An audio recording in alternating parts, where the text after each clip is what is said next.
Welcome to another production of property Gupshup. Islamabad के अंदर एक ऐसे सेक्टर की बड़ी तेजी के साथ डेवलपमेंट हो रही है जो फ्यूचर में इसी तरह महंगा और फेमस होगा जिस तरह आज इस्लामाबाद के सेक्टर F6 और F7 भी हैं। और 5 ऐसी बड़ी वजह हैं जो बाकी सेक्टर्स की निस्बत इसको एक एडिशनल एज जो है ना वो मिल जाता है, जिसकी वजह से ये सेक्टर मेरा फेवरेट सेक्टर है। मैं बात कर रहा हूँ मार्गला enclave joint venture of CDA and DHA के सेक्टर ME3 की।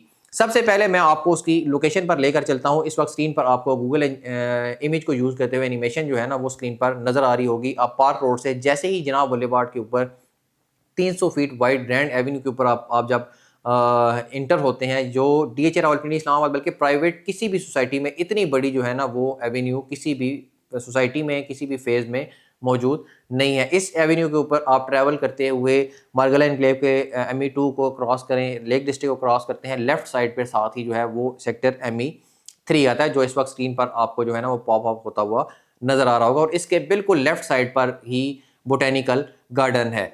अगर आपको F6 F7 में मार्गला हिल का व्यू मिलता है तो ME3 से आपको हर घर से बोटेनिकल गार्डन का व्यू मिलेगा। अगर अदरवाइज तो बाकी मार्गला एनक्लेव का जितने भी सेक्टर्स हैं आपको हर घर से जो है ना वो बोटेनिकल गार्डन का व्यू मिलेगा, लेकिन इसको स्पेशल एज हासिल है कि बिल्कुल बोटेनिकल गार्डन के नीचे इसकी लोकेशन है।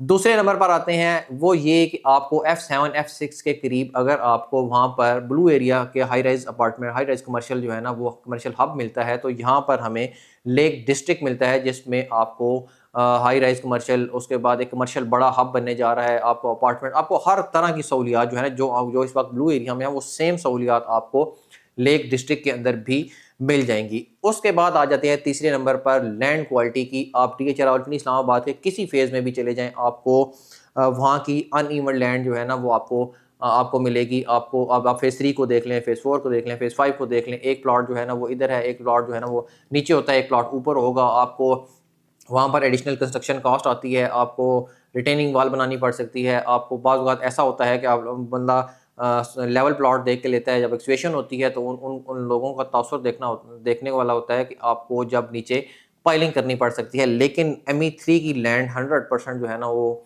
मेरे अंदाजे के मुताबिक सॉलिड लैंड है, बल्कि मार्गला एनक्लेव की आप कह लें कि 80-85% लैंड ऐसी है कि आपको यहाँ पर कोई एडिशनल जो है ना वो कंस्ट्रक्शन कास्ट, ना ही पाइलिंग की ना ही रिटेनिंग वॉल की आपको कॉस्ट नहीं आएगी।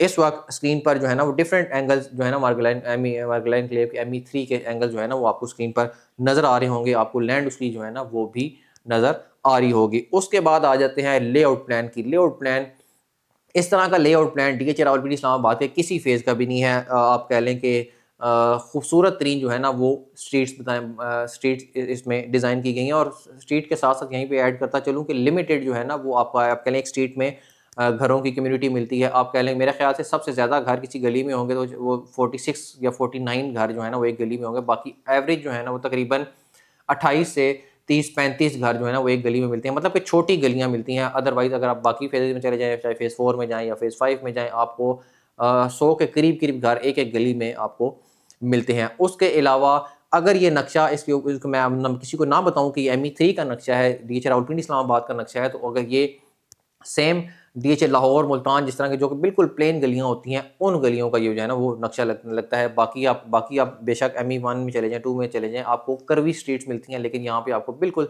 सीधी और छोटी स्ट्रीट मिलती हैं। बल्कि आपको बीच में खूबसूरत डिवाइडर मिलता है जो कि पार्क जो है ना वो डिक्लेयर किया हुआ है। यहाँ पर फ्यूचर में शायद वो आप कह लें वॉकिंग ट्रैक भी DHA बना दे। उसके अलावा इसी मैप में आप देख रहे होंगे, लेआउट प्लान में देख रहे होंगे, वैसे सेक्टर के अंदर एक मस्जिद होती है। इस सेक्टर के अंदर तीन जो है ना वो छोटी मस्जिद जो है ना उनकी लैंड को जो है ना वो नॉमिनेट किया गया। उसके अलावा 2 प्राइवेट स्कूल की जगह भी नॉमिनेट की गई। उसके अलावा एक और बात ये है कि स्ट्रीट जो है ना वो बिल्कुल छोटी स्ट्रीट्स हैं, इनके अंदर कर्व नहीं है ज़्यादा, बिल्कुल छोटी स्ट्रीट बनाई है। आपको एंट्री एग्जिट पॉइंट जो है ना वो बिल्कुल आप इजीली वहाँ पर अप्रोच कर सकते हैं। आपको ME3 के अंदर आने के लिए जिन्ना एवेन्यू के अलावा दो और भी रास्ते मिल जाते हैं। आपको एक मार्गला क्रीक एवेन्यू मिल जाता है जो कि 160 फीट वाइड है। उसके अलावा अगर आप पार्क रोड वाली जो नई एक्सेस बनने वाली है उसके अलावा दूसरी श्रीनगर हाईवे से जो एक्सेस बनेगी, अगर वहाँ से आप आ रहे हैं तो वहाँ से आते हुए आप जैसे ही ME2 वाला जो जंक्शन बनेगा वहाँ से आप मार्गला